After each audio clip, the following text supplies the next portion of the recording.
queridos, a paz do Senhor seja sobre a sua vida, sobre a vida de todos da sua família. Eu sou a pastora Cláudia, pastora da Sara Nossa Terra, Granja Viana, e eu estou aqui para dar início a mais um culto da família e com muitas boas notícias. Eu quero iniciar dizendo que Deus é bom, conforme diz a palavra de Deus. O tempo todo Deus é bom e louvado seja Deus por isso.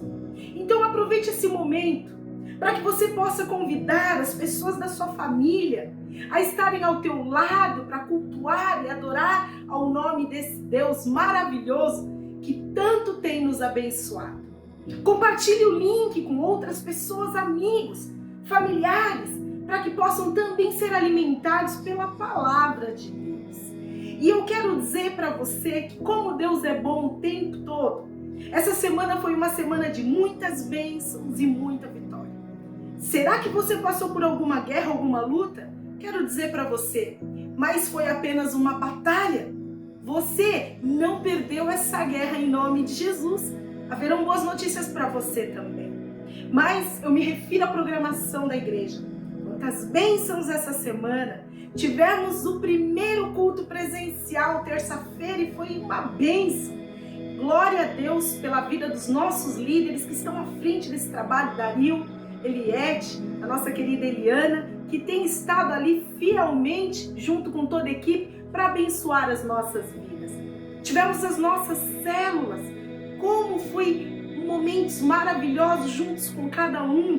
Tivemos um momento da quarta-feira no projeto junto com as mulheres, o hashtag Sem Drama, conduzido pela nossa querida psicóloga Vera Naporana. Iniciamos mais um que brevemente vamos contar para você, com a nossa querida psicóloga também, a Claudinha, conhecida como Didi carinhosamente aqui por todos da nossa comunidade. E continuamos com outros projetos, como o BIM para adolescentes. Mas falando em adolescente, falando em jovem, sábado, Arena, melhor lugar do planeta para que o jovem da sua família, ou você que é um jovem e está me ouvindo, possa estar. Aliás, nós já estamos nos organizando para o primeiro culto presencial, respeitando toda a organização, toda a direção da OMS, para que todos estejam muito bem cuidados e protegidos em ambiente seguro. Não deixe de procurar os nossos líderes do Arena, porque vai ser uma explosão. Nós já temos mais nomes do que efetivamente a gente pode comportar. Então, rapidamente, dê o seu nome para o seu líder, amém? Para que você possa participar. E domingo, culto da família. Hoje, dia maravilhoso e abençoado para que você receba mais uma palavra de Deus através da vida do nosso querido pastor Wellington, com direito a dobradinha. Mais tarde, para aqueles que deram o seu nome, nós teremos o culto presencial com o nosso querido pastor Eriveldo e também com a querida pastora Euraci. Olha quantas boas notícias. E falando em boa notícia, nós temos mais algumas. Eu quero falar diante da igreja os nomes daqueles que estavam ontem sendo ungidos, nome de pessoas preciosas da nossa comunidade, que tanto cooperam com o nosso ministério e que ontem foram reconhecidos por Deus, foram reconhecidos pelos nossos bispos, Bispo Hugo, Bispa Gisela, Bispo Robinson, Bispa Daniela Trindade, e também por nós, que mesmo sem estarmos pessoalmente, estávamos aqui no momento orando por cada um de vocês que estavam sendo consagrados, e também por cada líder que cuidadosamente indicou o nome dessas pessoas. E eu quero falar cada um desses nomes aqui diante da igreja para não correr o risco de esquecer de algum. Aliás, se não tiver aqui, me perdoe, mas eu tenho quais são esses nomes preciosos para o nosso ministério. Discípulos dos nossos líderes, Dario e Eliette, Edivaldo Ribeiro dos Santos Júnior, Clícia dos Santos, conhecida como Linda, que Deus abençoe a vida de vocês. Discípulos dos líderes Rogério e Salusa, Marcelo Alberto Lima e Heloísa Galvão, que o Senhor abençoe vocês. Do líder Felipe Fernandes, João Vitor Pacheco dos Santos, Senhor abençoe grandemente a sua vida. discípulos da nossa querida Laila, Isabela Cristine Pio Siqueira, a nossa Isa Pio querida, Isabelle Felipe Valim, já tão amada e preciosa, Melissa Saide Miguel, nossa picurrucha, coisa linda, que Deus abençoe você. E dos pastores Eriveldo e Horaci, Vanessa de Souza, obrigada minha querida. Jaqueline Rodrigues de Lima Vieira, louvado seja Deus pela sua vida. William de Lima Passos, glória a Deus. E Pamela Stephanie Pereira. Olha quantos foram ungidos, cooperadores da nossa comunidade, porque nós não paramos. Louvado seja Deus, que Deus está levantando líderes tão preciosos para a obra do Senhor. E você sabe que isso me leva à reflexão, um pouquinho da reflexão aqui dessa manhã. E falando de liderança, né?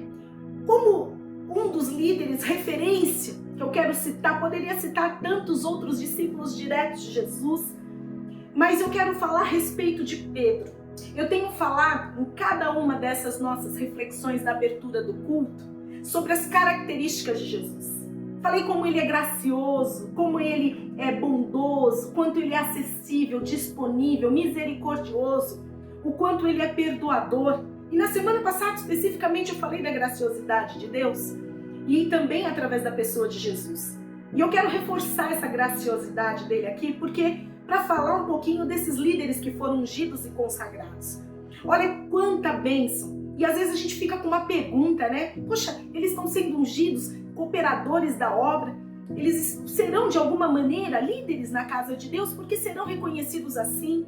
E o que eu preciso fazer para me tornar um? Ou então, puxa, eu não me vejo capaz ou preparado para poder me tornar um líder na casa de Deus. Não que você não possa exercer a liderança de alguma forma. O seu talento, ele é visto com graciosidade desde que ele é apresentado para o Senhor. Qual tem sido as maneiras pelas quais você serve verdadeiramente na obra de Deus? Veja esse exemplo de Pedro que eu quero te dar. Pedro, um homem de Deus, mas com um monte de limitações emocionais, de características muito particulares, né? Que quem já leu a história pode identificar. Mas Jesus olhou para Pedro, ele tirou de cena todas as barreiras, limitações, e ele viu alguém que pudesse representá-lo. Pedro, por diversas vezes, foi porta-voz de Jesus. Pedro foi um dos quais, eu creio, dentre todos ali, Jesus pensando, puxa, após a minha ressurreição, quando eu voltar para o Pai, quem pode ser o meu porta-voz, quem pode ser um líder que me represente? Pedro foi um desses líderes. Veja, a palavra de Deus diz lá no livro de quando Jesus se referiu a Pedro, lá no livro de Mateus, capítulo 16, versículos 17 e 18, deixa eu ler para você. Diz assim: respondeu Jesus: feliz é você, Simão, filho de Jonas, porque isto não lhe foi revelado por carne ou sangue, mas por meu Pai que está nos céus. E eu lhe digo que você é Pedro, e sobre esta pedra edificarei a minha igreja, e as portas do Hades não poderão vencê-la. Veja que não é de se admirar que Jesus estivesse contando com Pedro para servir como líder daquele grupo. E na noite anterior, mais interessante ainda, eu vou separar aqui o texto. Na noite anterior, Jesus já sabia o que ia acontecer, porque ele estaria indo na direção da crucificação dele e Pedro iria negá-lo. Olha como as coisas acontecem aqui, né? Aconteceria, e na verdade Jesus, ele descreveu para Pedro o que iria acontecer. Ele olhou para Pedro de uma forma graciosa. É aqui que eu falo a graciosidade de Jesus. Jesus, ele disse assim: Simão, Satanás vos pediu para peneirá-los como trigo. Está lá no livro de Lucas, capítulo 22, versículo 31. Não parece quando Jesus virou para Marta e falou assim: Marta, olha, eu estou aqui, pertinho de você, para de fazer o que você está fazendo, vem cá ouvir as palavras que têm poder de trazer vida eterna. E Jesus, graciosamente, ele estava ali, falando com Pedro, chamando a atenção de Pedro, né? E ainda de tudo, falando o seguinte, que ele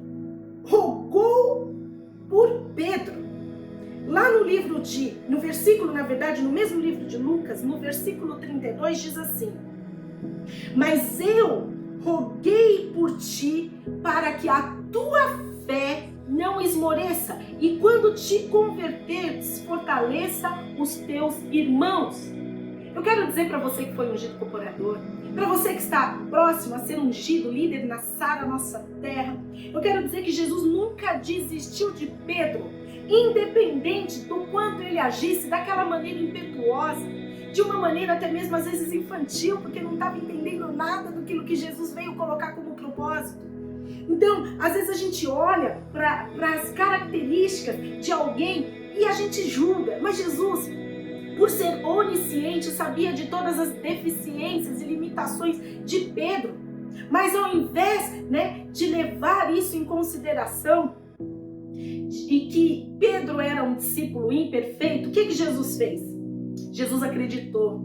Jesus acreditou em Pedro, assim como Jesus acreditou em mim, com todas as minhas imperfeições, e me chamou para me tornar pastora, sua pastora, ou pastora da maioria que está me ouvindo nesse momento. Então Jesus, ele acreditava e ele já tinha inclusive orado para que Pedro se recuperasse dessas fraquezas aqui que ele estava apresentando, um ataque de fraqueza. E a minha pergunta para você, que é um líder, que quer ser um líder, ou que nem sabe o que quer ser da vida, quando você tem alguém e uma pessoa que você elege para você até depender espiritualmente, depender emocionalmente. E eu quero dizer uma coisa também, que quanto mais a gente depende de alguém, mais a gente cria expectativas elevadas em relação àquela pessoa. Como você age com essa pessoa em relação às expectativas, É comum, de uma forma pejorativa, na gíria, o pessoal fala: ó, pastora, tô fechado com tal pessoa. Ó, tamo junto. É assim mesmo? E quando essa pessoa te decepciona, como você age ou reage com ela? Essa é a grande questão aqui. Quando alguém te decepciona sendo líder, sendo essas pessoas que estão sendo ungidas agora, ela pode decepcionar você, líder que indicou o nome dela. Ou você como líder pode decepcionar. E aí, como que você age, como você reage? Graciosamente, a exemplo do que Jesus fez, ele simplesmente não reagiu de forma natural para expressar raiva ou censurar aquelas pessoas ou humilhar até mesmo aquelas pessoas. Jesus, ele levou essas pessoas a entender a importância delas, independente das limitações. Jesus olhou além. Jesus olha para nós, queridos, e Jesus olhou para Pedro, além daquelas falhas. É assim que a gente tem que olhar para as pessoas. O tempo todo, Jesus, ele olhava de uma forma que ele via o potencial. Ele viu o potencial em Pedro, ele viu o potencial em mim, ele vê potencial em você. Como Jesus buscou de forma graciosa a restaurar a maneira pela qual aquela pessoa sempre foi útil. Sempre é útil, porque nasceu com um propósito. Basta descobrir qual. Então eu quero que você, nesse dia, nesse culto, saiba a importância que você tem, independente de você pensar que tem limitações. Jesus não desistiu de Pedro e ele não desiste de você. Esses líderes não desistiu de você. Nós não desistimos daqueles a quem nós lideramos. Nós não desistimos de ninguém. Às vezes você pode estar desistindo até mesmo da pessoa que está aí na sua família, até mesmo do teu filho, da tua filha. De quem você já desistiu, não desista. Veja o potencial em cada um deles, assim como Jesus viu. Em Pedro e em todos os outros. E é por esse propósito que eu vou orar para que, de maneira graciosa, nós possamos ter o mesmo olhar que Jesus acerca de tudo e acerca de todos. Em nome de Jesus. Feche os teus olhos e enquanto eu estarei orando, você possa apresentar diante de Deus a tua vida e a vida de quem você projeta ou vê potencial para se tornar um líder, ou se você quer se tornar um. Esse é o momento em nome de Jesus. Pai amado, na tua presença nós oramos, glorificando o teu nome, declarando que o Senhor é Deus. E a exemplo do teu Filho precioso e amado Jesus Cristo, dá-nos um olhar para ver além das limitações de cada um, inclusive de nós mesmos, para que possamos cumprir o verdadeiro propósito pelo qual nós fomos chamados e cada um de nós fomos chamados. Pai, nós queremos te agradecer porque o Senhor não desistiu de nós e nós não queremos desistir de nós mesmos e nem daqueles que estão conosco. Pai, nos abençoa. Abençoa, Senhor, a toda a igreja, as nossas famílias, os nossos trabalhos, a nossa vida. Abençoa aqueles que foram ungidos, levantados como cooperadores na obra de Deus, para que permaneçam firmes.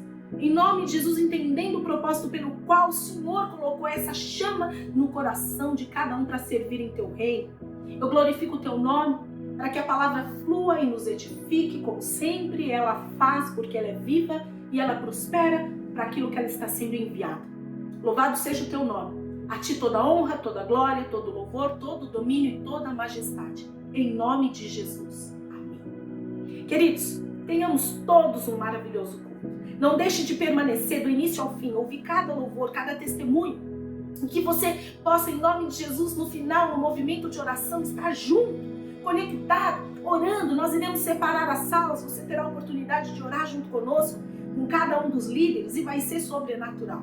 Porque a palavra de Deus diz: orai o tempo todo, sem cessar. Nós não podemos cessar de orar e acreditar que nós fazemos a nossa parte, mas antes Deus fez primeiro. E a Ele toda honra, toda glória, todo domínio, todo louvor e toda majestade. Tenhamos todos um maravilhoso culto, uma semana abençoada, em nome de Jesus. Permita com que o Espírito entre na tua casa, em nome de Jesus. Que Deus te abençoe.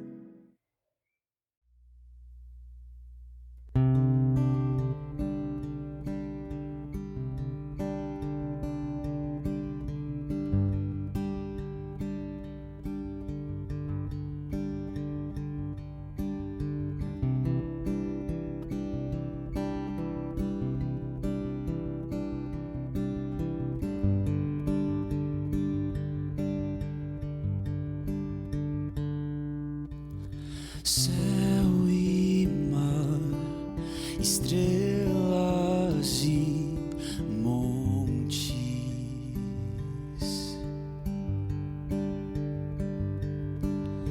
cantam sobre as obras de tuas mãos.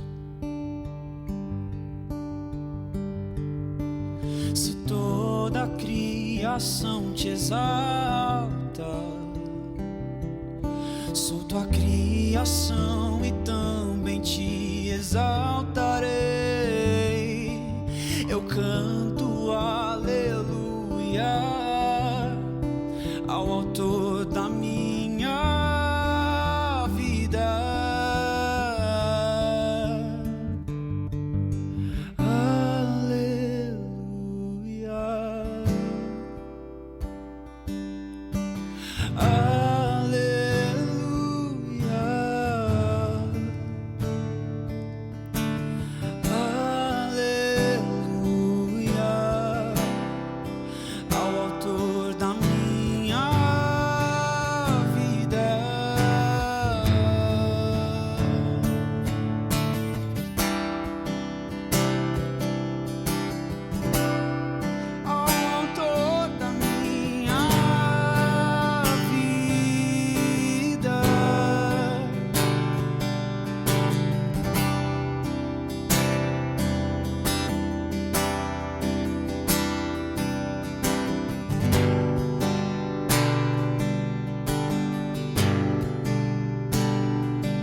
Te exalta, sou tua criação e também te exaltarei. Eu canto aleluia ao autor da minha vida. Aleluia.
aleluia, ao autor da minha vida.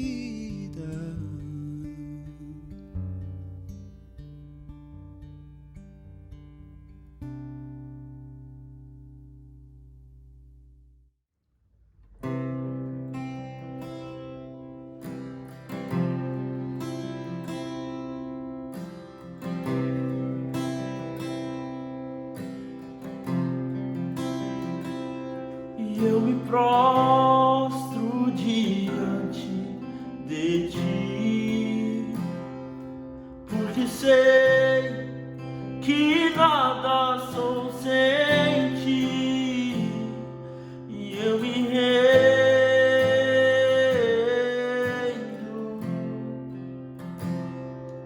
eu me rendo.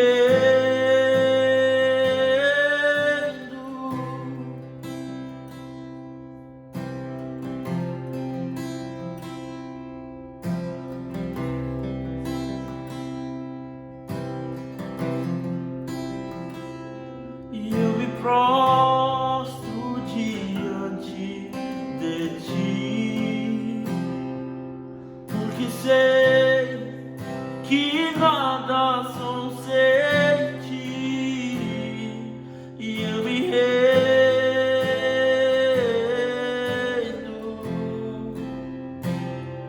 e eu me rendo.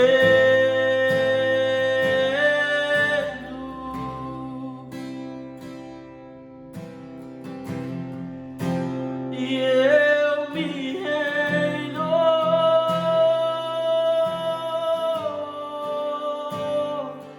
me rendo, e eu me rendo,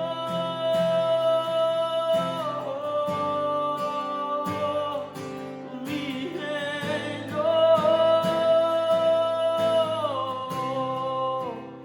Rei dos reis, Senhor dos senhores, esse é o teu nome, Jesus.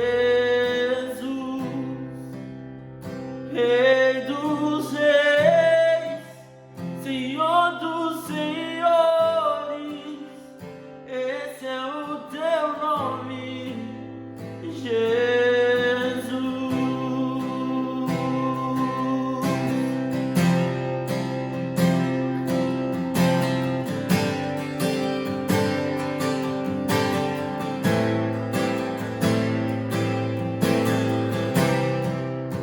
Com tudo que sou, eu te dou todo louvor.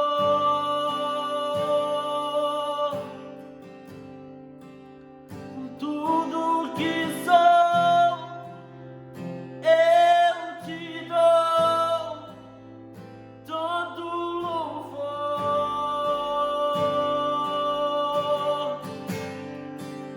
Com tudo que sou, eu te dou todo louvor.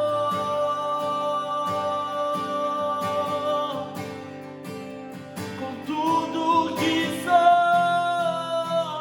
eu te dou todo louvor.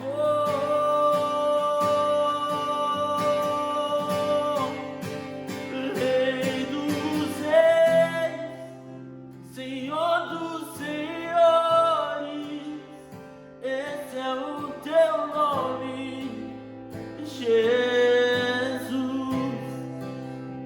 Rei dos reis, Senhor dos senhores, esse é o teu nome, Jesus.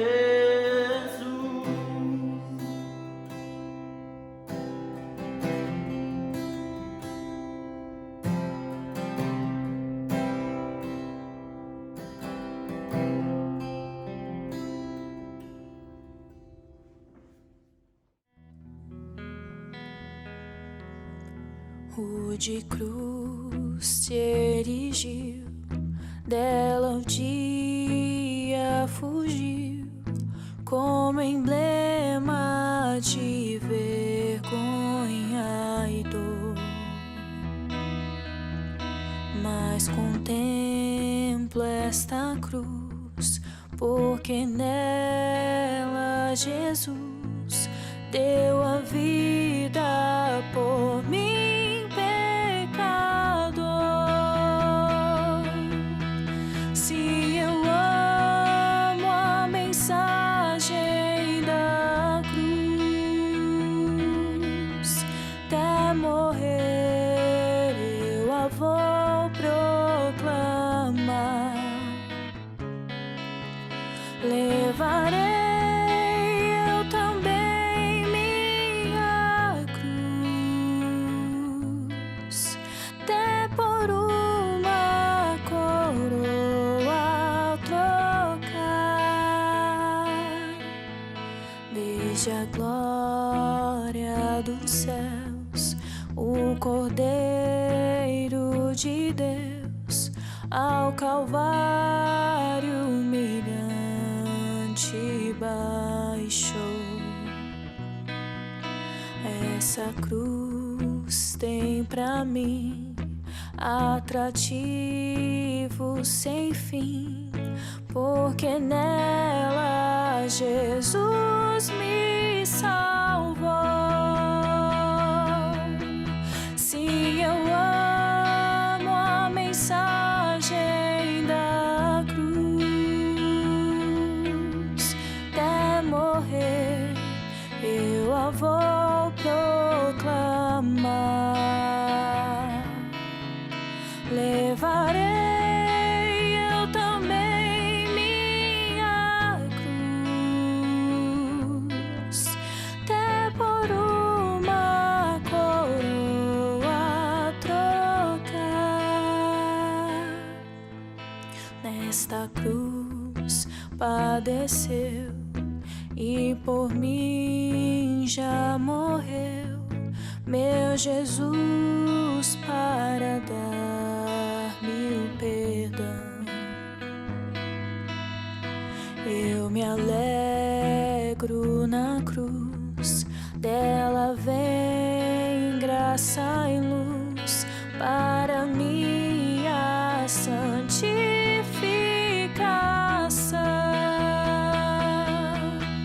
Se eu amo a mensagem da cruz, até morrer eu a vou proclamar. Levarei eu também minha cruz, até por uma coroa trocar. Eu aqui com Jesus, a vergonha da cruz quero sempre levar e sofrer. Cristo vem me buscar e com Ele no lar uma parte da glória hei de ter. Se eu amo a mensagem da cruz, até morrer eu a vou proclamar. Levarei eu também minha cruz, até por uma coroa trocar, até por uma coroa trocar, até por uma coroa trocar.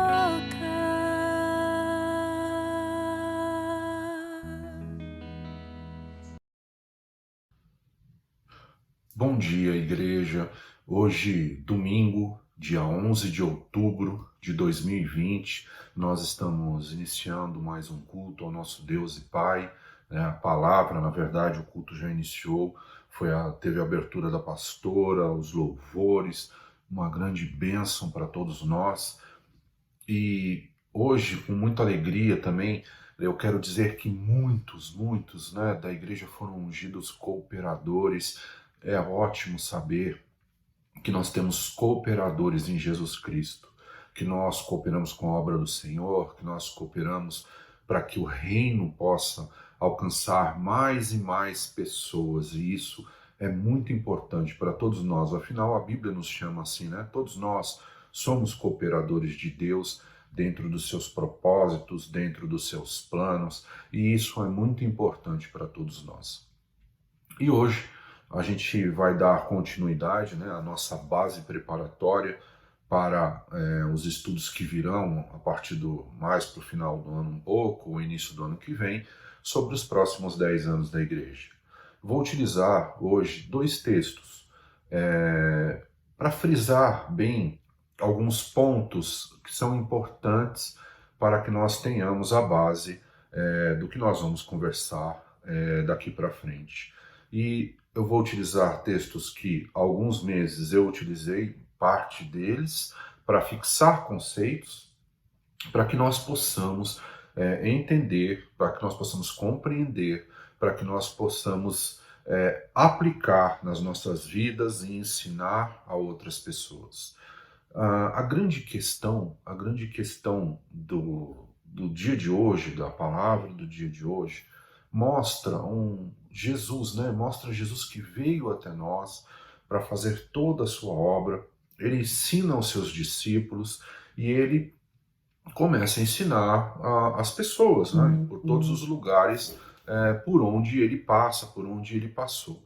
Porém, muitas vezes não houve um entendimento daquilo que Jesus veio fazer, daquilo que ele veio dizer, e aquilo que deveria ter sido paz, aquilo que deveria ter sido alegria, aquilo que deveria ter sido um amor por conta das pessoas, né? Não da parte de Jesus para conosco, mas da nossa parte para com ele, acabou se tornando muitas vezes algo, conflitos, rebeldias e coisas parecidas com isso.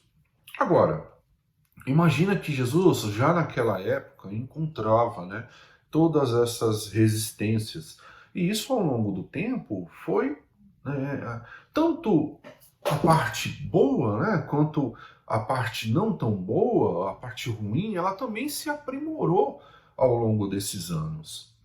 E hoje, né, o que demonstra no porvir é que existe muito mais rebeldia nos dias de hoje do que havia naquela época. E olha que naquela época já era algo extremamente conflitante.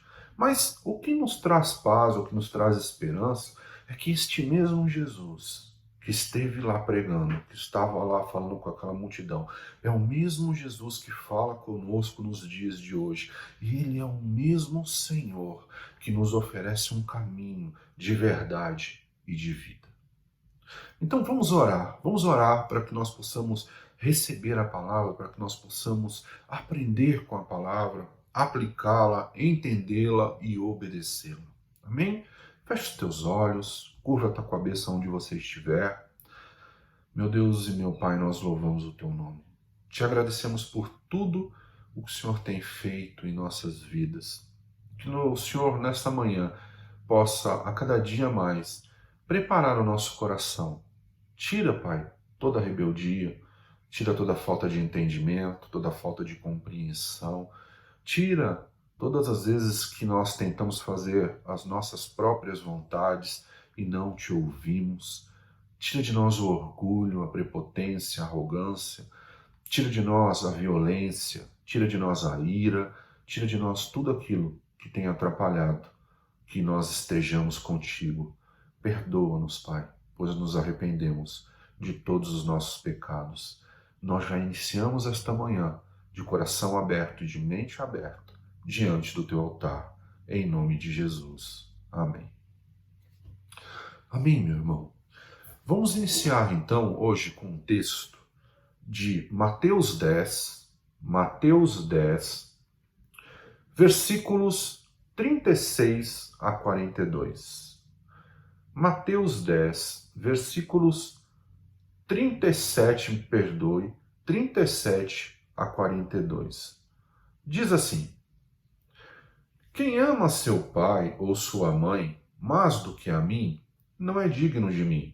Quem ama seu filho ou sua filha mais do que a mim, não é digno de mim. E quem não toma a sua cruz e não me segue, não é digno de mim. Quem acha a sua vida, a perderá. E quem perde a sua vida, por minha causa, a encontrará. Quem recebe vocês, recebe a mim.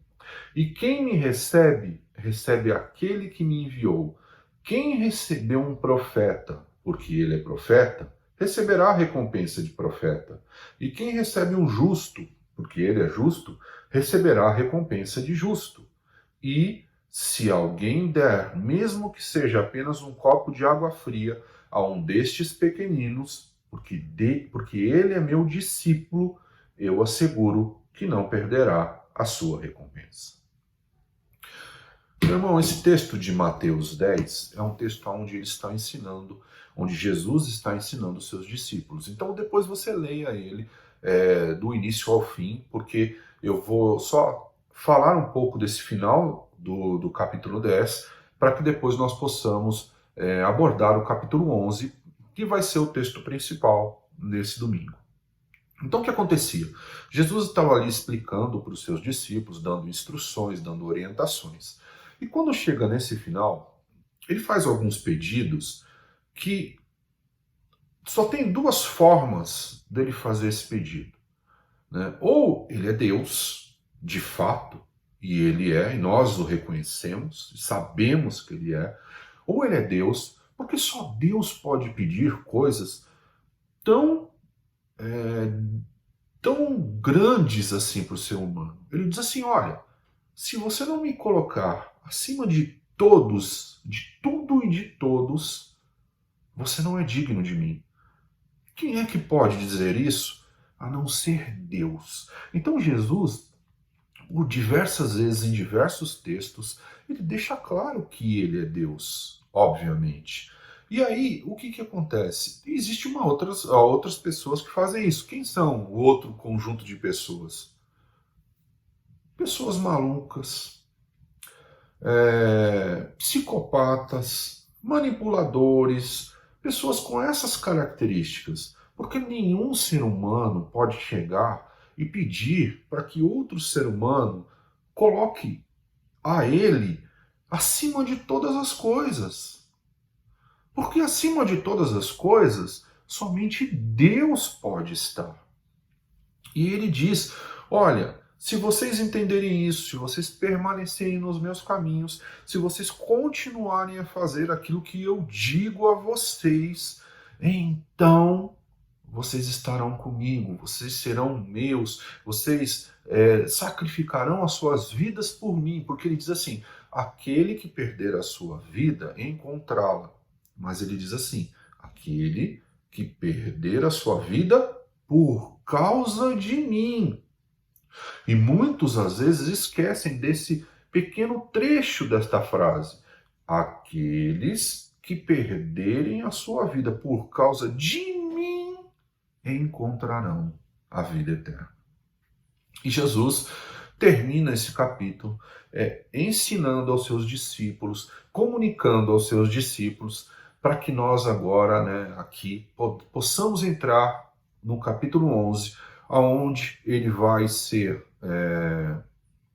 confrontado, não é a palavra, ele vai ser perguntado, vai ser questionado por João Batista, porque João Batista já estava na prisão, em vias de ser morto, e é óbvio também que ele tinha as suas convicções, e naquele momento tão difícil da vida dele, ele faz algumas perguntas para Jesus, imaginando quem seria o mestre que viria. Quem é o mestre que vem? Quem era aquele mestre que o judeu esperava? O judeu esperava um mestre que fosse libertar Israel, né, os hebreus, de Roma e de todos os seus dominadores. Agora, Jesus vem, cumpre todas as promessas, só que não exatamente da forma que aqueles que esperavam, né, tinham elaborado nas suas mentes ou tinham entendido nas suas propostas. E essa é uma das grandes preocupações que nós temos que ter. Qual é uma das grandes preocupações que nós temos que ter? Às vezes nós criamos na nossa mente um Jesus que não existe, que é um Jesus que não é bíblico, um Jesus que não está descrito na Bíblia conforme a muitas mentes humanas imaginam. Jesus é um grande pacificador? Sim, Jesus é um grande pacificador. Mas ao mesmo tempo que ele é um grande pacificador, ele diz assim num texto: eu vim trazer guerra e não paz, eu vim trazer divisão. Mas ele não veio trazer divisão porque ele queria divisão, mas porque ele tinha a consciência de que quando ele entrasse, né, de quando ele começasse a estabelecer o reino de Deus, a forma do reino, o amor derramado pelo reino, ia ser condição de confronto com este mundo, com as bases do mundo. E aquilo, o que ocasionaria? Ocasionaria conflitos, muitas vezes, dentro das próprias famílias, entre pais e filhos, entre filhos e pais, entre marido e esposa, entre esposa e marido. Tanto que na época que a igreja sofreu grande perseguição, não era incomum que mulheres entregassem maridos, maridos entregassem mulheres, filhos entregassem pais, pais entregassem filhos, quando um era convertido e o outro não. Por quê? Porque tinham medo de morrer, ou porque tinha uma tradição muito forte, arraigada nas leis instituídas, mas com pouco ou quase nenhum conhecimento da verdade do verdadeiro Jesus, do verdadeiro Filho de Deus, daquele que proclama o Evangelho e que derrama todas as bênçãos para as pessoas. Então Jesus, apesar de ser um pacificador, né, no sentido de trazer paz, de ser aquele que ama a todos, que não discrimina, que nunca fez distinção de ninguém, sempre disse: olha, Deus está contigo, se você aceitar o meu sacrifício, se você aceitar os meus caminhos,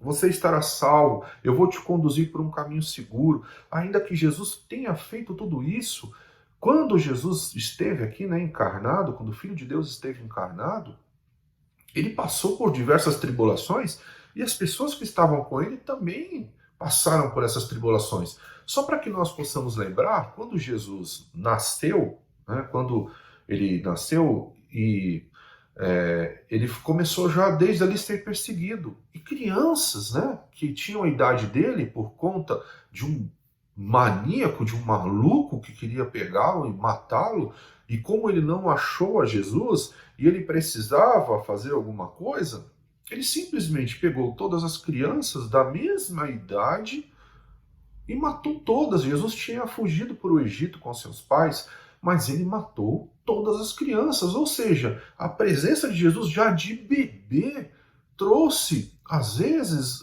problemas para as outras pessoas. Então, o cristão precisa ter essa compreensão. O fato de você amar Jesus, e quando ele diz o mundo vai te odiar, ele não está brincando.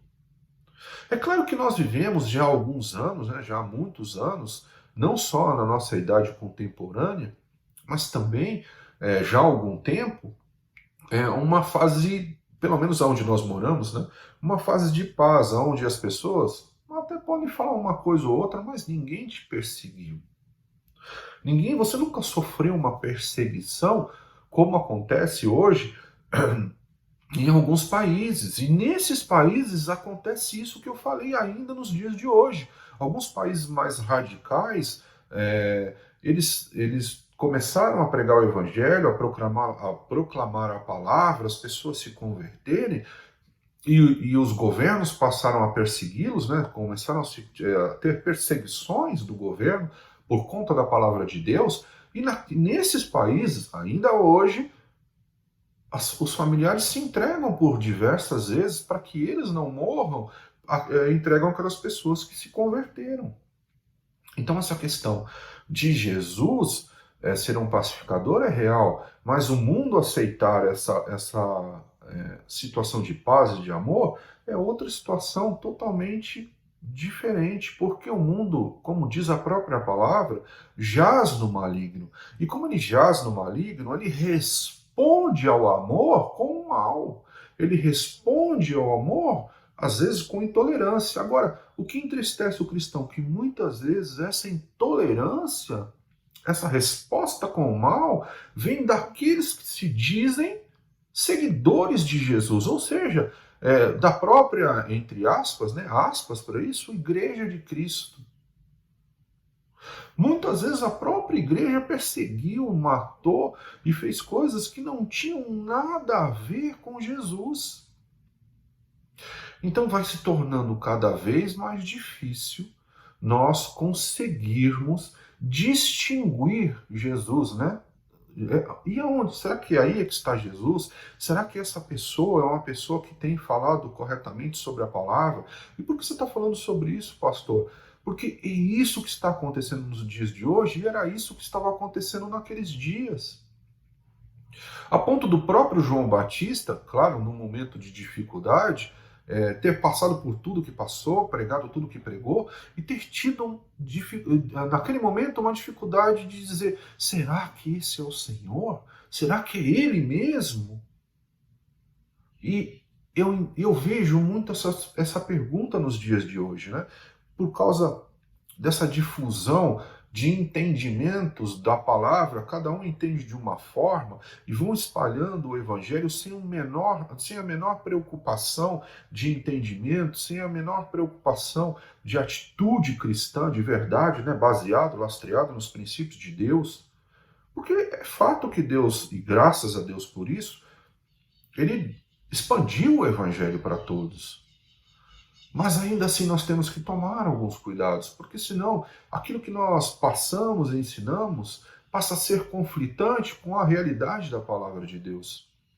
E aí as pessoas começam a ter dificuldade de saber se é mesmo o Senhor. Será que é Jesus mesmo? Será que ali estão pregando a palavra mesmo? Será que ali estão falando desse Jesus?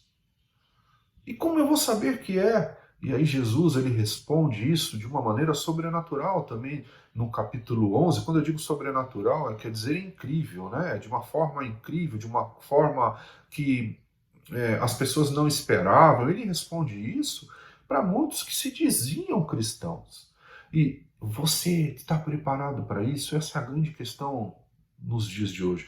Você consegue reconhecer o Senhor? Você consegue vê-lo? Você consegue entender que por diversas formas, algumas pessoas, né, por diversas pessoas, ali Jesus está habitando naquela pessoa.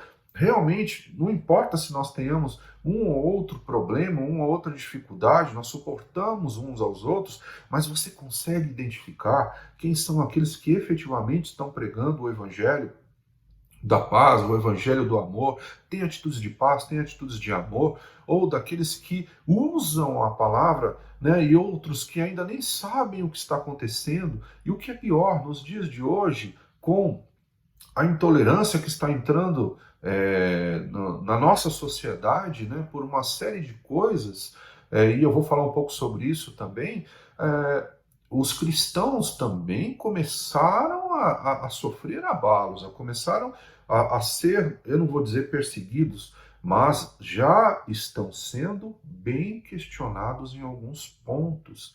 Talvez pela sua maneira errônea de dizer, mas também por um pré-julgamento ou julgamento que daqui para frente tende a se efetivar, tende a se tornar mais constante, tende a se tornar, talvez, uma perseguição.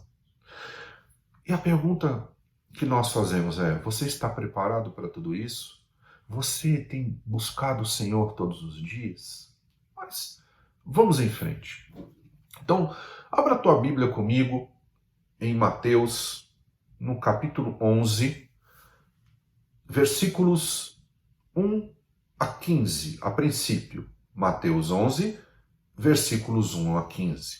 Diz assim: quando acabou de instruir seus 12 discípulos, Jesus saiu para ensinar e pregar nas cidades da Galiléia. João, ao ouvir na prisão o que Cristo estava fazendo, enviou seus discípulos para lhe perguntarem: és tu aquele que haveria de vir, ou devemos esperar algum outro?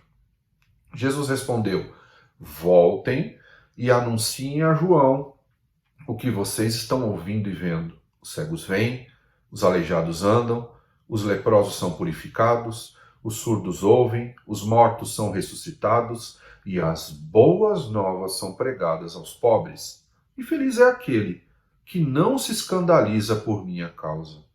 Enquanto saíam os discípulos de João, Jesus começou a falar à multidão a respeito de João.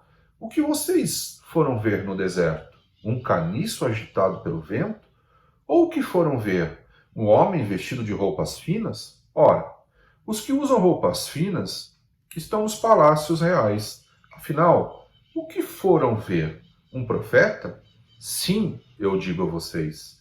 E mais que profeta, este é aquele a respeito de quem está escrito: enviarei o meu mensageiro à tua frente. Ele preparará o teu caminho diante de ti. Digo a verdade a vocês: do meio dos nascidos de mulher não surgiu ninguém maior do que João Batista. Todavia, o menor no reino dos céus é maior do que ele. Desde os dias de João Batista até agora, o reino dos céus é tomado à força, ou por esforço. E os que usam de força se apoderam dele. Pois todos os profetas e a lei profetizaram até João. E se vocês quiserem aceitar, este é o Elias que havia de vir. Aquele que tem ouvidos, ouça.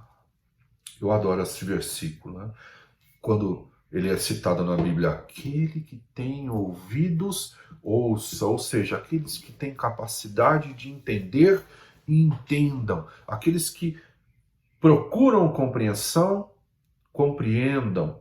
Então, o que está acontecendo? Jesus, né, ele ensina, né, no capítulo 10, ele acaba os ensinamentos para os seus discípulos, e você percebe que no início do capítulo 11 já diz assim: olha, ele sai, levanta e começa a pregar nas cidades da Galileia, nas cidades dos seus próprios discípulos, né? Eles eram dali da Galileia.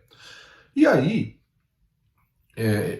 na prisão, João Batista, ele começa a escutar o que Jesus estava fazendo. Porque se lembre, João Batista, ele prepara o caminho de Jesus, mas ele não está lado a lado com Jesus o tempo todo. Ele fez a sua parte, ele continua a pregar, e Jesus inicia o seu ministério. Então João, na prisão, chama os seus discípulos e fala: pergunte ao Senhor se ele é aquele que deveria vir, ou nós devemos, ou eu devo, né, esperar outro. Agora, entenda por que ele faz essa pergunta. Essa é uma pergunta legítima de um judeu. Porque o judeu, culturalmente, qual é o Messias que ele espera? O Messias, né, principalmente naquela época, que viria libertar Israel do jugo romano. Claro que dentre outras coisas, mas uma das principais coisas era essa. Mas efetivamente não foi esse Messias que veio. O Messias que veio não tinha essas características. E quando João Batista faz essa pergunta a Jesus, ele faz uma pergunta lastreada na Bíblia, no Antigo Testamento. E uma pergunta legítima, porque esse Messias libertador é o Messias que o povo judeu, né, o povo hebreu, estava esperando. E qual é o lastro dessa pergunta de Jesus, né? Então, vá comigo em 2 versículos breves, rápidos. Abra a tua Bíblia comigo em Gênesis 49, versículo 10. Gênesis 49, versículo 10. Diz assim: Isso é uma promessa que eu vou ler, ok? O cetro não se apartará de Judá, nem o bastão de comando de seus descendentes, até que venha aquele a quem ele pertence, e a ele as nações obedecerão. Então, existia uma promessa que dizia o seguinte: o comandante, né, aquele a quem o governo, aquele a quem Deus destinar, o Messias virá. E até que o Messias venha, o cetro, né, o poder, o governo estará com Israel. E quando ele virá, ele vai libertar, ele continuará a governar. Vamos num outro texto. Vamos até Ezequiel 21, 27. Ezequiel 21, 27. Ezequiel, capítulo 21, versículo 27. A palavra de Deus diz assim: uma desgraça, eu farei dela uma desgraça, não será restaurada enquanto não vier aquele a quem ela pertence por direito, a ele eu a darei. Ok? Então eu vou ler só esses 2 versículos, eu não tenho condições de ler todo o texto, depois vocês leiam todo o texto. Mas o fato, por que você leu esses 2 versículos, pastor? Porque, na verdade, esses 2 versículos, tem outros, tá? Eu só escolhi esses 2, mas você pode escolher outros. Esses 2 versículos, eles são claros que existia uma promessa, existe, né? Uma promessa para o povo judeu, que o Messias viria, e o Messias era aquele que tomaria o cetro nas suas mãos, ou seja, aquele que governaria. Então, aquilo que ele estava dizendo, né, que está dizendo aqui em Ezequiel, que está dizendo em Gênesis, apesar das dificuldades que Israel pode passar e que vai passar, né, principalmente ali no caso de Ezequiel e no caso estava prevendo o exílio babilônico, né? Então ele vai passar por dificuldades, mas virá o Messias. Esse Messias vai libertar o seu povo. Então era esse o judeu. Era isso que os judeus esperavam. E por isso João Batista faz a pergunta: é o Senhor aquele realmente que nós estamos esperando? E aí Jesus responde em Mateus 11, dos versículos que nós lemos, de 1 a 15, ele responde assim: fale para João, fala para os discípulos de João, fala para João, cegos vêm, aqueles que têm problemas físicos andam, aqueles que morreram ressuscitam, o evangelho está sendo pregado aos pobres, né? Ele está dizendo assim: olha, eu estou aqui, eu estou fazendo aquilo que eu disse que eu faria, eu disse que eu libertaria vocês, mas essa liberdade não é a liberdade que talvez eles estivessem esperando. Ele não é um líder, um libertador político, ele não é um libertador militar. Ele é um libertador de pecados. Ele tira você dos seus pecados, ele arranca você desse lugar. E aí ele diz: e aquele que se escandalizar comigo não pode estar comigo. Aquele que se escandalizar das minhas obras não pode estar comigo. Porque ele estava dizendo assim: talvez aquele que vocês esperavam mentalmente, que vocês desenharam na mente de vocês, não é aquele que veio. Porque aquele que veio para amar, veio para se sacrificar, veio para entregar a sua vida, veio para libertar, sim, veio para trazer a justiça de Deus, mas veio para trazer isso de uma forma onde os homens talvez não esperassem. E depois ele começa a pregar por uma multidão, ele está ali diante de uma multidão e ele fala: vocês foram ver o quê quando vocês foram até João Batista? O que vocês esperavam ver? Né? Ele estava dizendo: Automaticamente ele faz uma correlação mediante a pergunta que João faz para ele, né? Presta atenção, a pergunta de João é: és mesmo o Senhor? É o Senhor mesmo que nós devíamos esperar? E ele fala das obras que ele tem feito. Ele diz: aquele que se escandalizar não pode estar comigo. Né? E ele fala mais do que isso. Né? Ele fala assim: o que vocês esperavam quando vocês foram no deserto procurar João Batista? Vocês esperavam um caniço, né? Agitado, uma pessoa agitada andando para lá e para cá? Vocês esperavam alguém chique, vestido de roupas finas? Não, esse alguém não estaria no deserto, ele estaria em palácios. O que alguém rico estaria fazendo no meio do deserto, vivendo como João? Mas ele diz assim: vocês esperavam um profeta? E ele diz: pois sim. E não só um profeta, mas alguém que é maior do que um profeta. Porque ele diz: a Bíblia profetiza sobre João.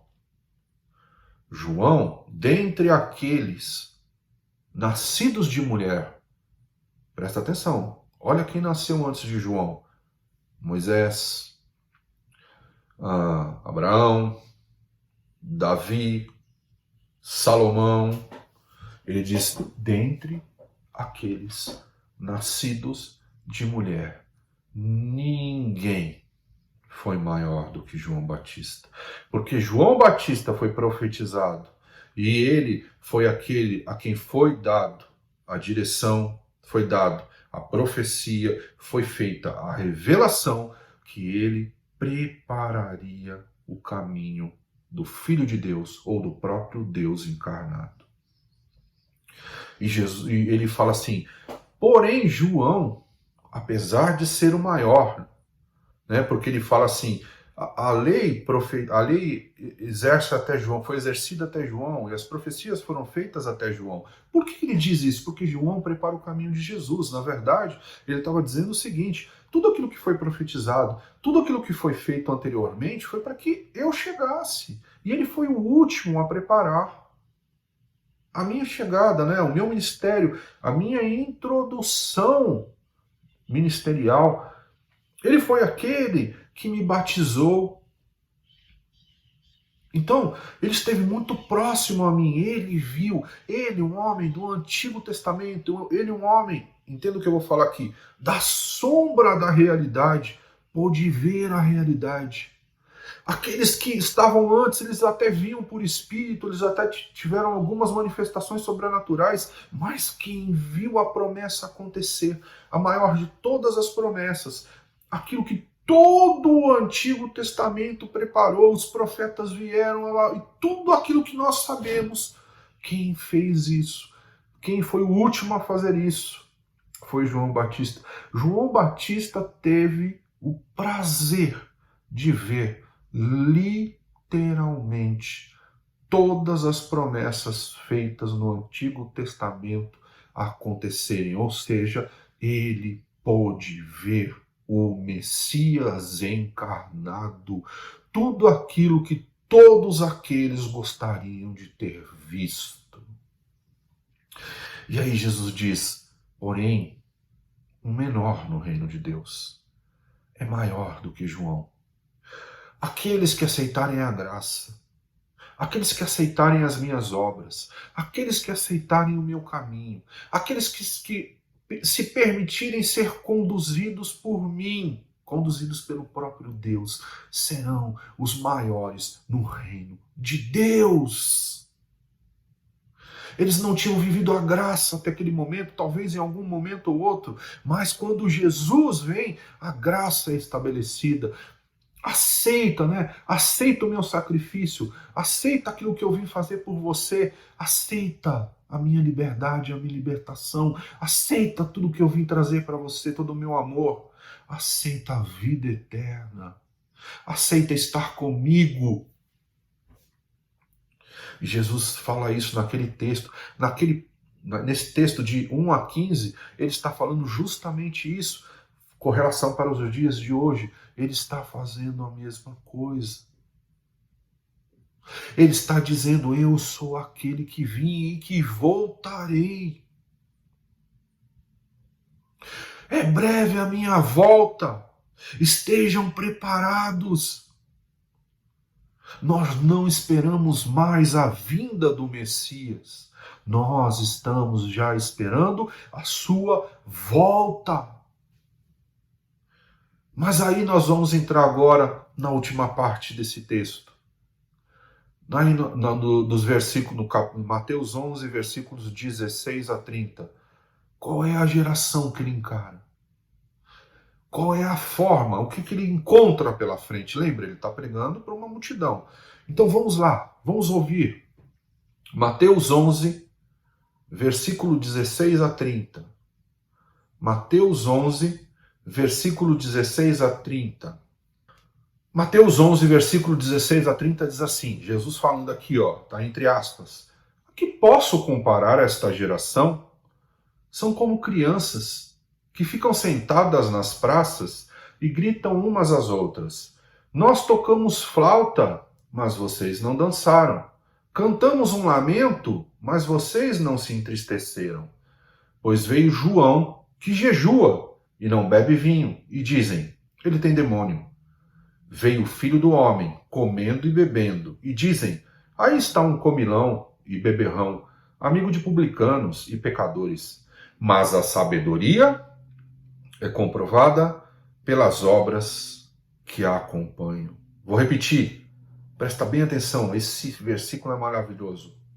Mas a sabedoria é comprovada pelas obras que a acompanham.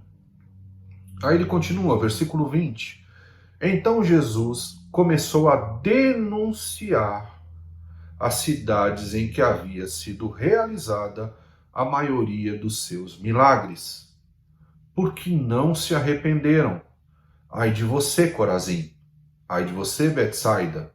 Porque se os milagres que foram realizados entre vocês tivessem sido realizados em Tiro e Sidom, há muito tempo elas se teriam arrependido, vestindo roupas de saco e cobrindo-se de cinzas. Mas eu afirmo que no dia do juízo haverá menor rigor para Tiro e Sidom do que para vocês. E você, Cafarnaum, será elevada até o céu? Não, você descerá até o Hades. Se os milagres que em você foram realizados tivessem sido realizados em Sodoma, ela teria permanecido até hoje. Mas eu afirmo que no dia do juízo haverá menor rigor para Sodoma do que para você. Naquela ocasião, Jesus disse, eu te louvo, Pai, Senhor dos céus e da terra, porque escondestes estas coisas dos sábios e cultos e as revelaste aos pequeninos. Sim, Pai, pois assim foi do teu agrado. Todas as coisas me foram entregues por meu Pai. Ninguém conhece o Filho a não ser o Pai, e ninguém conhece o Pai a não ser o Filho, e aqueles a quem o Filho quiser revelar. Venham a mim, todos os que estão cansados e sobrecarregados, e eu darei descanso a vocês.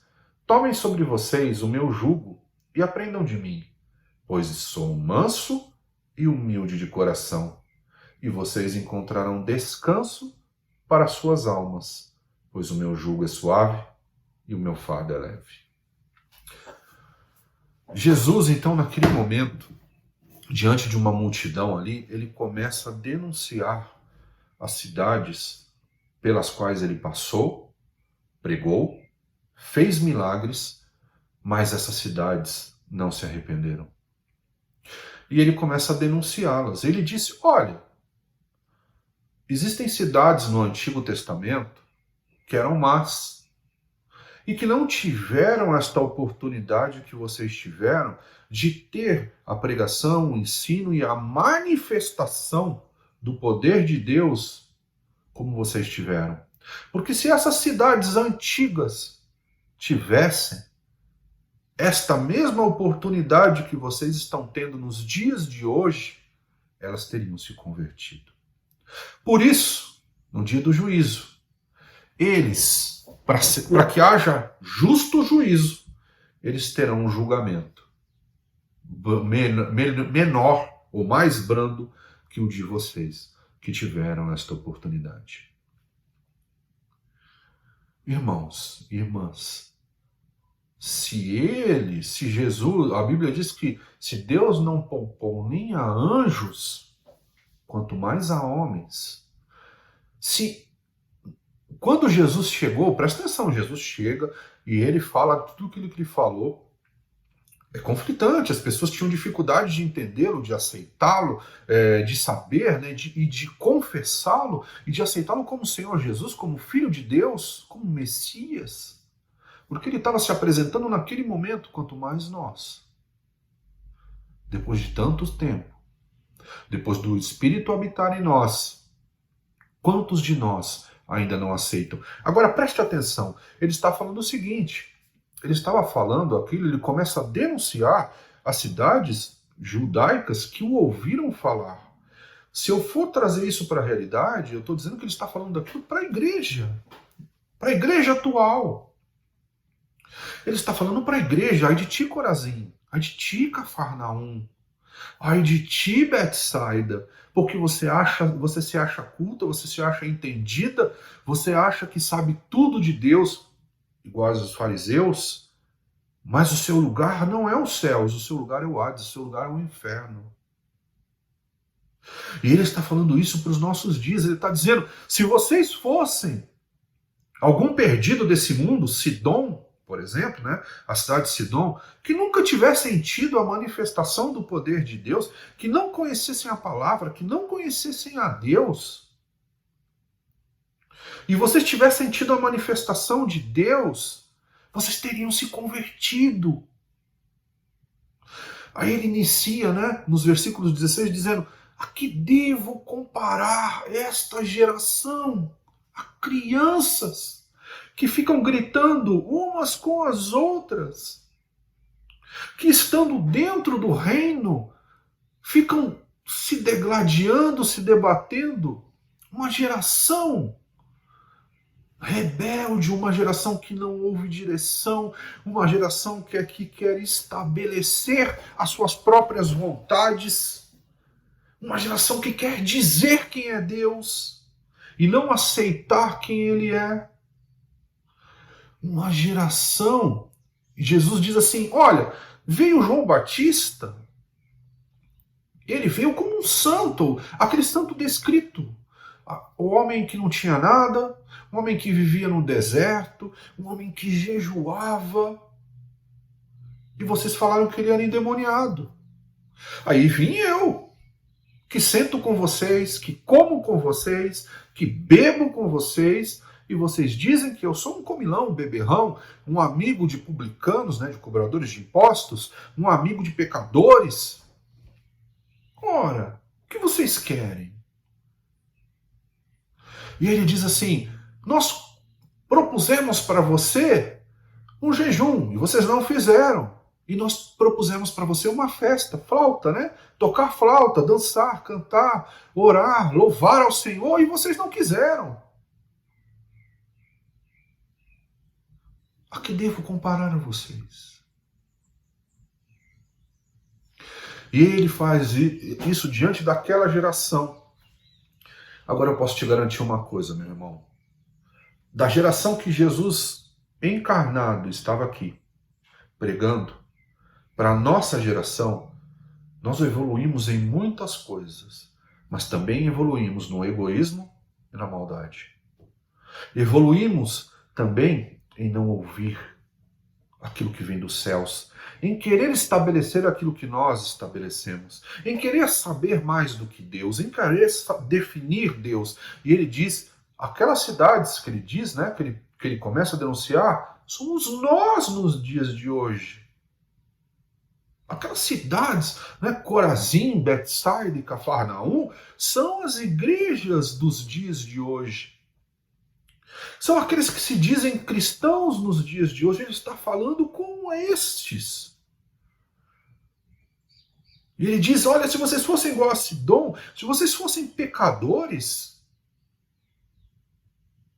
vocês teriam se convertido. Se vocês fossem esses pecadores que parece que não tem mais oportunidade, que não tem jeito, que não vale a pena, se vocês fossem essas pessoas, vocês teriam se convertido.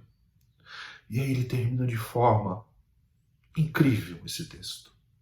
Ele termina de forma incrível esse texto. Ele diz, obrigado, meu Pai, porque o Senhor escondeu esses segredos. O crente gosta de falar em mistérios, né? Eu nunca vi mistério maior que esse. Estar dentro da casa de Deus, ouvir a palavra de Deus, ver as manifestações do Senhor e não se converter a Ele. Isso para mim é um grande mistério, né? São olhos totalmente fechados, né? Ouvidos totalmente fechados, né? Ele diz, obrigado, Senhor, porque o Senhor ocultou tudo isso daqueles que pensam que sabem tudo. Daqueles que pensam que a salvação vem por milagres. Porque nessas cidades ele fez um montão de milagres. Ele está dizendo, a salvação não vem por milagres. A salvação não vem porque você acha que sabe mais ou que você sabe muito.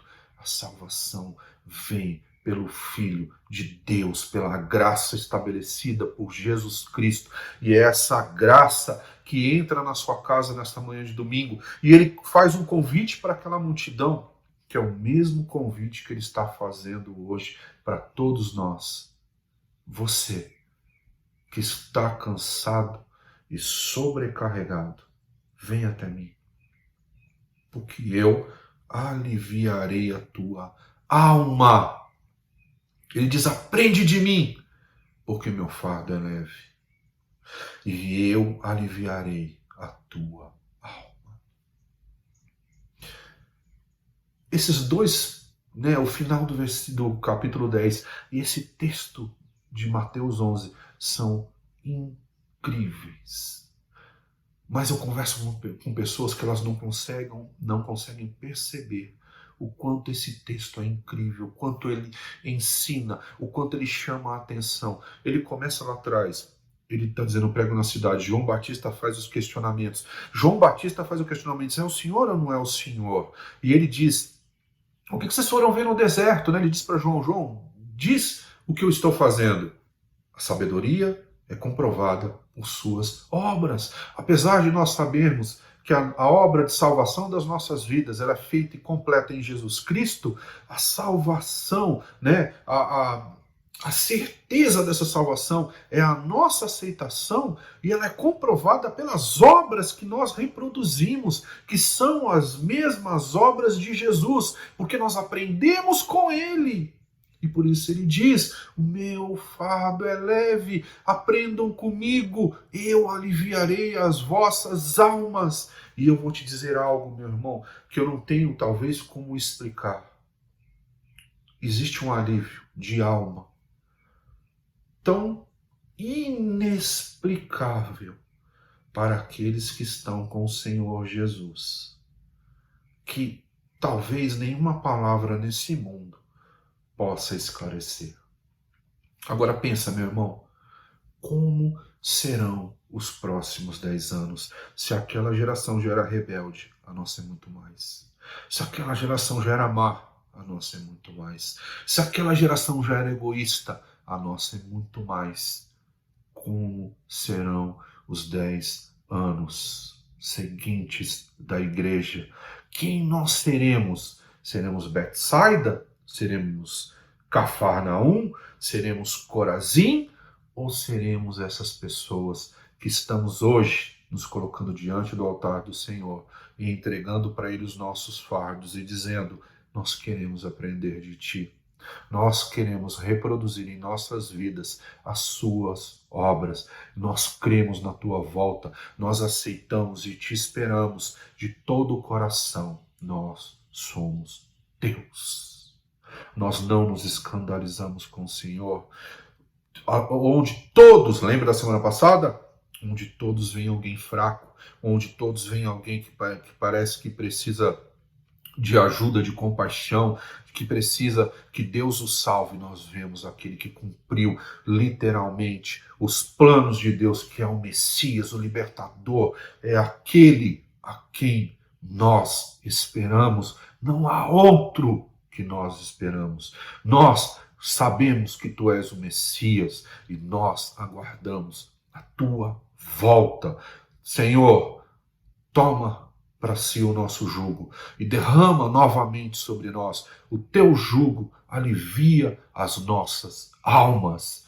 Esta manhã é uma manhã de alívio de almas. Você quer a sua alma aliviada nessa manhã? Você quer receber tudo isso do Senhor? Você não quer ser Corazim? Você não quer ser Betsaida? Você não quer ser Cafarnaum? Mas você quer ser esse que Jesus determina e diz, humilde de coração, manso, assim como ele é. Você vai começar a se preparar para os próximos 10 anos. Nada vai te confundir, nada vai te desequilibrar.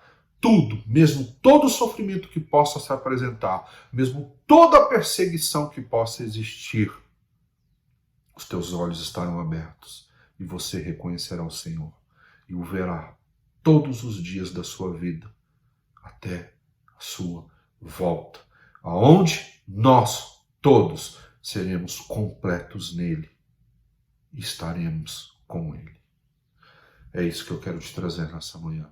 Hoje é manhã de arrependimento, hoje é manhã de restauração e, acima de tudo, hoje é manhã de alívio para as nossas almas. Curva a tua cabeça, fecha os teus olhos. Senhor, nós queremos este alívio, nós queremos aprender mais de Ti. Nós somos estes que o Senhor chama de humildes e mansos.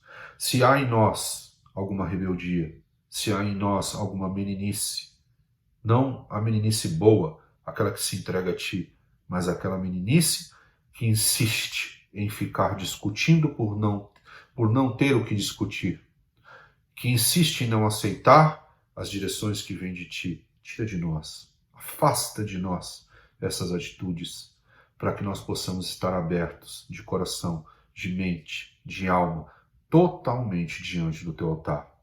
Nós estamos aqui não buscando os nossos interesses, mas buscando a Tua face. Vem, Senhor, nós queremos a Ti. Esteja em nós, Espírito de Deus, mais uma vez, habita e faz de nós aquilo que for a Tua vontade. É o que nós te pedimos nesta manhã, em nome de Jesus. Amém. Amém, meu irmão. A sua alma tem que estar amparada em Deus. A sua alma não pode estar aflita, principalmente para os próximos 10 anos da igreja. A sua alma tem que estar em paz. A de todos nós. Nesse momento, que você possa ter recebido o Senhor, né? Que você possa ter interiorizado. Mas tem mais uma parte ainda.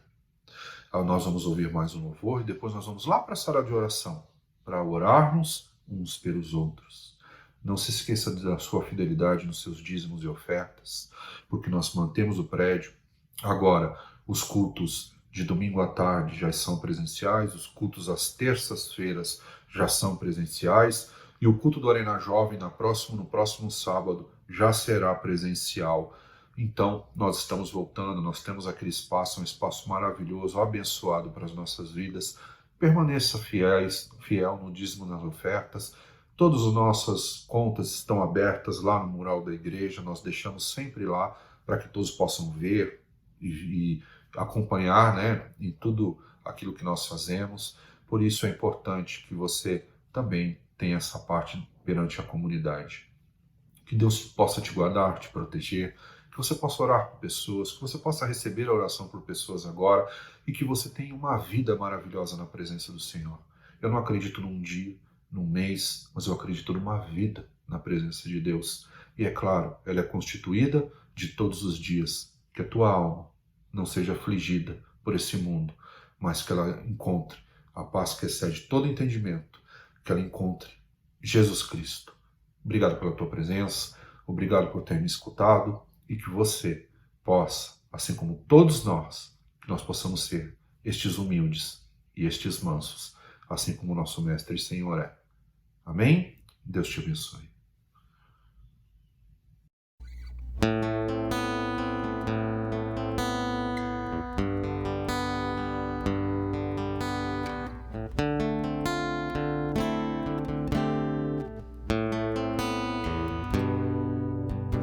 Sobre o trono de justiça, eternamente haverá um rei. Ele voltará para governar as nações em amor. E ruja o leão e a terra estremeça diante da majestade de Jesus. Que ruja o leão, que a terra estremeça diante da majestade de Jesus. Sobre o trono de justiça, eternamente haverá um rei. Ele voltará para governar as nações em amor. E ruja o leão e que a terra estremeça diante da majestade de Jesus. E ruja o leão, que a terra estremeça diante da majestade de Jesus. Que ruja o leão, que a terra estremeça diante da majestade de Jesus. Que ruja o leão e que a terra estremeça diante da majestade de Jesus. O descendente de Davi, o homem mais notável, ele ama a justiça, odeia a iniquidade.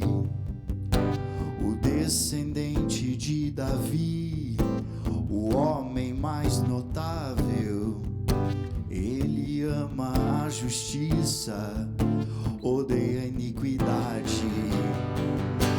O descendente de Davi, o homem mais notável, ele ama a justiça, odeia a iniquidade.